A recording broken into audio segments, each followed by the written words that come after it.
السلام علیکم ورحمۃ اللہ وبرکاتہ۔ بسم اللہ، الحمد للہ والصلاة والسلام علی رسول اللہ وعلی آلہ وصحبہ ومن والہ۔ محترم ناظرین، حمد و صلاۃ کے بعد آج جو باتیں میں آپ کے سامنے رکھنا چاہتا ہوں وہ کرامات اولیاء کے بارے میں۔ میرے دوستو، اولیاء ولی کی جمع ہے جس کے معنی قریب کے ہیں۔ اس اعتبار سے اولیاء اللہ سے مراد وہ لوگ ہوں گے جو سچے، پکے اور مخلص مسلمان ہوں، جنہوں نے اللہ تبارک و تعالیٰ کی اطاعت اور فرما برداری کے ذریعے، جنہوں نے اللہ تعالیٰ کی معصیت اور نافرمانی سے اجتناب کر کے اللہ تعالیٰ کا قرب حاصل کر لیا۔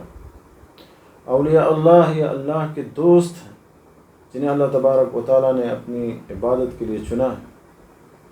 ان سے وہ اپنی اطاعت کے کام لیتا ہے، ان سے محبت کرتا ہے، انہیں اپنے قریب کرتا ہے۔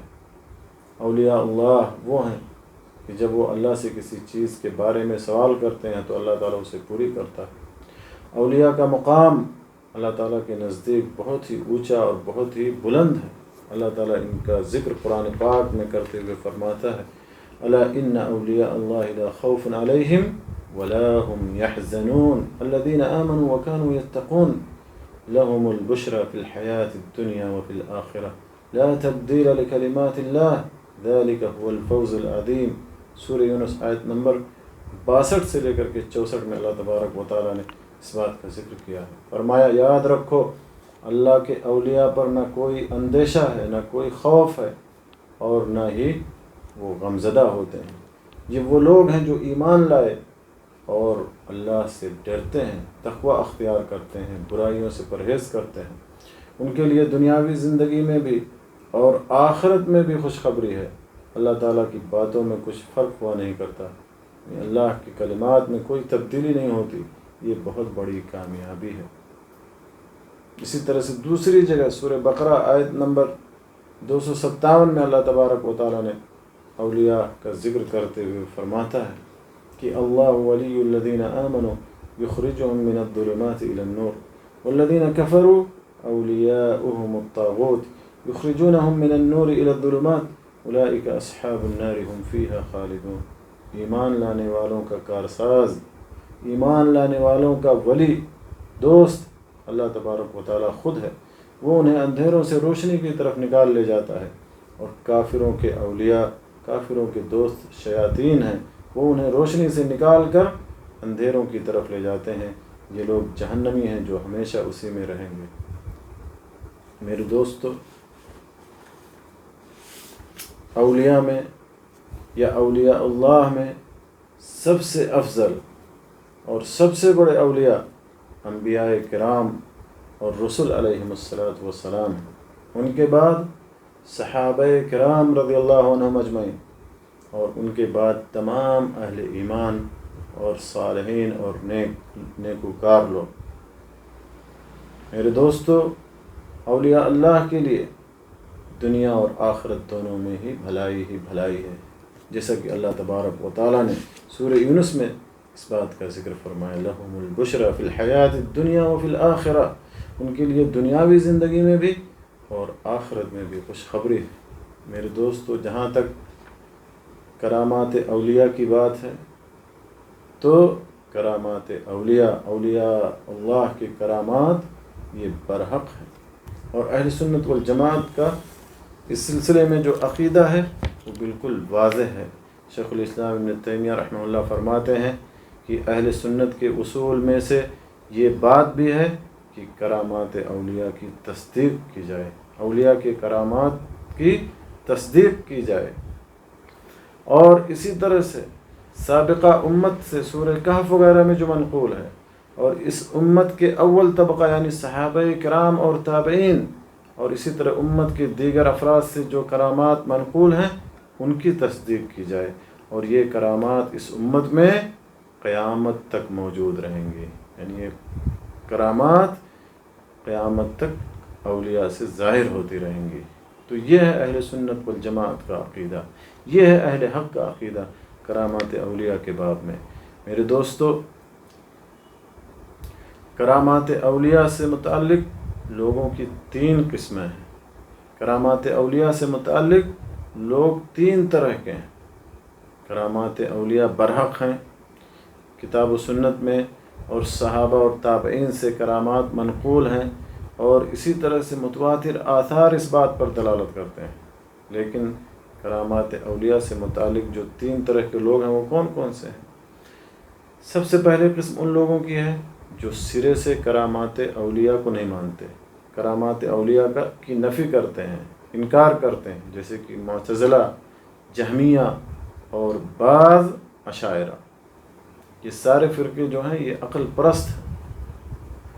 ان کا کہنا یہ ہے کہ اگر اولیاء کے ہاتھوں پر امور خوارق کے ظہور کو جائز مان لیں تو ایک نبی غیر نبی سے ملتبس ہو جائے گا، یعنی نبی اور غیر نبی میں کوئی تفریق نہیں ہو سکے گی، کیونکہ نبی اور غیر نبی میں فرق معجزہ ہے جو کہ ایک خرق عادت امر پر مبنی ہوتا ہے۔ دوسری قسم ان لوگوں کی ہے جو کرامات اولیاء کے اثبات میں، کرامات کو ثابت کرنے میں غلو اور مبالغہ آرائی کرتے ہیں، غلو اور مبالغہ سے کام لیتے ہیں، جیسے کہ صوفیہ اور قبر پرست۔ یہ لوگ لوگوں کے ساتھ دجل و فریب سے کام لیتے ہیں اور شیطانی خرق عادت امور ظاہر کرتے ہیں، جیسے کہ آگ میں داخل ہونا، اپنے آپ کو اسلحہ سے مارنا، سانپوں کو پکڑ لینا وغیرہ۔ یہ دیگر تصرفات ہیں جنہیں یہ لوگ اصحاب قبور کے لیے ثابت مانتے ہیں اور انہیں ان کی کرامات کہتے ہیں۔ تیسری قسم کن لوگوں کی ہے؟ تیسری قسم اہل حق کی ہے، اہل سنت والجماعت کی ہے، جو لوگ کرامات اولیاء پر ایمان رکھتے ہیں اور انہیں کتاب و سنت کے تقاضے کے مطابق ثابت مانتے ہیں۔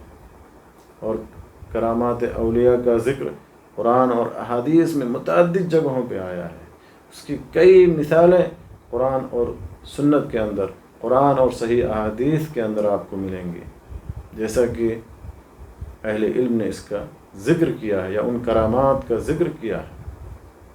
جیسے کہ قرآن پاک میں سابقہ امتوں کے حوالے سے کرامات کا تذکرہ ملتا ہے، مریم علیہ السلام کا بغیر شوہر کے حاملہ ہونا، اور اسی طرح سے ان کے پاس پھل اور میوہ جات کا آنا، جس کا ذکر سورہ آل عمران میں اللہ تبارک و تعالیٰ نے کیا ہے، نمبر 37۔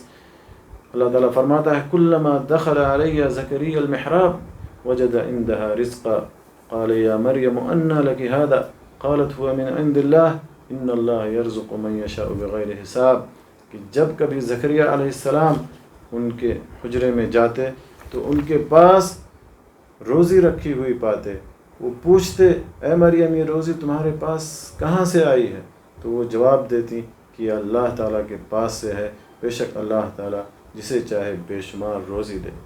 اسی طرح سے سورہ کہف میں مذکور اصحاب کہف کا واقعہ، سورہ کہف ہی میں صاحب موسیٰ یعنی خضر علیہ السلام کا واقعہ، سورہ کہف ہی میں ذوالقرنین کا واقعہ، اسی طرح سے صحابہ کرام اور تابعین اعظام کی کرامات کی مثالیں، اور اس امت کے اول طبقے یعنی صحابہ اور تابعین سے صحیح سند کے ساتھ کرامات منقول ہیں، جیسے کہ عمر رضی اللہ تعالیٰ عنہ کا ساریہ کے لشکر کو دیکھنا، حالانکہ عمر رضی اللہ تعالیٰ عنہ اس وقت منبر مدینہ پر تھے اور ساریہ کا جیش یا لشکر یہ مشرق میں نہاوند مقام پر تھا، اور عمر رضی اللہ تعالیٰ عنہ کا ساریہ کو ان الفاظ کے ساتھ پکارنا یا ساریہ الجبل، اور ساریہ نے اس آواز کو سن لیا اور پر وقت رہنمائی سے فائدہ اٹھایا اور دشمن کی چال سے بچ گئے۔ تو بے شمار مثالیں ہیں قرآن و سنت کے اندر کرامات اولیاء کی، جن پر اہل سنت والجماعت ایمان لاتے ہیں، جن کی تصدیق کرتے ہیں اور کتاب و سنت کے تقاضے کے مطابق اس کو ثابت مانتے ہیں، نہ تو انکار کرتے ہیں اور نہ ہی غلو اور مبالغہ آرائی کرتے ہیں، جیسا کہ اہل بدعت کرتے ہیں، جیسا کہ اہل بدعت اور بدعتی لوگ کرتے ہیں۔ میرے دوستو، اللہ تبارک و تعالیٰ نے، اللہ کے رسول صلی اللہ علیہ وسلم نے اولیاء کے بارے میں فرمایا ہے، جیسا کہ صحیح بخاری کے حوالے سے حدیث ہے، اور یہ حدیث قدسی ہے کہ رسول اللہ صلی اللہ علیہ وسلم نے فرمایا کہ اللہ تعالیٰ فرماتا ہے من عادی لی ولیا فقد آذنتہ بالحرب، کہ جو میرے ولی کے ساتھ عداوت رکھتا ہے میں اس سے اعلان جنگ کرتا ہوں۔ میں اسے اعلان جنگ کی اطلاع دیتا ہوں، اور میرا بندہ جن جن عبادتوں سے میرا قرب حاصل کرتا ہے ان میں کوئی عبادت مجھے اس عبادت سے زیادہ عزیز نہیں جو میں نے اس پر فرض کی ہے، اور میرا بندہ نفلی عبادت کر کے مجھ سے اتنا قریب ہو جاتا ہے کہ میں اسے محبوب بنا لیتا ہوں۔ جب میں اس سے محبت کرتا ہوں تو میں اس کا کان بن جاتا ہوں جس سے وہ سنتا ہے، اس کی آنکھ بن جاتا ہوں جس سے وہ دیکھتا ہے، اس کا ہاتھ بن جاتا ہوں جس سے وہ پکڑتا ہے، اور اس کی ٹانگ بن جاتا ہوں جس سے وہ چلتا ہے، اور اگر وہ مجھ سے مانگتا ہے تو میں اس کو دیتا ہوں، اور وہ مجھ سے پناہ طلب کرتا ہے تو میں اسے پناہ دیتا ہوں۔ تو میرے دوستو، اولیاء کرام یہ اللہ کے محبوب بندے ہیں، وہ اہل ایمان اور نیک اور صالحین ہیں، اور اولیاء کرام کا مقام اور مرتبہ اللہ کے نزدیک انتہائی بلند ہے۔ اولیاء کرام کے لیے دنیا اور آخرت دونوں میں خوشخبری ہے۔ اولیاء کرام سے اللہ تعالیٰ خوش ہوتا ہے، اور اولیاء اللہ کے دوست ہوتے ہیں، اور اولیاء سے کرامات کا ظاہر ہونا برحق ہے، اور اہل سنت والجماعت اور اہل حق اس کو ثابت مانتے ہیں اور اس کی تصدیق کرتے ہیں، اس میں غلو اور مبالغہ نہیں کرتے ہیں اور نہ ہی اس کا انکار کرتے ہیں۔ اللہ تعالیٰ سے دعا ہے کہ اللہ تعالیٰ ہمیں ان باتوں کو جاننے، سننے اور سمجھنے کے بعد اللہ ہمیں نیک عمل کرنے کی توفیق بخشے۔ اللہ ہمیں اولیاء اور صالحین کے طریقے پر چلنے کی، ان کے نقش قدم پر چلنے کے اللہ تعالیٰ ہمیں توفیق بخشے، آمین۔ وآخر دعوانا الحمد للہ رب العالمین، وصلی اللہ علی نبینا محمد وعلی آلہ وصحبہ اجمعین۔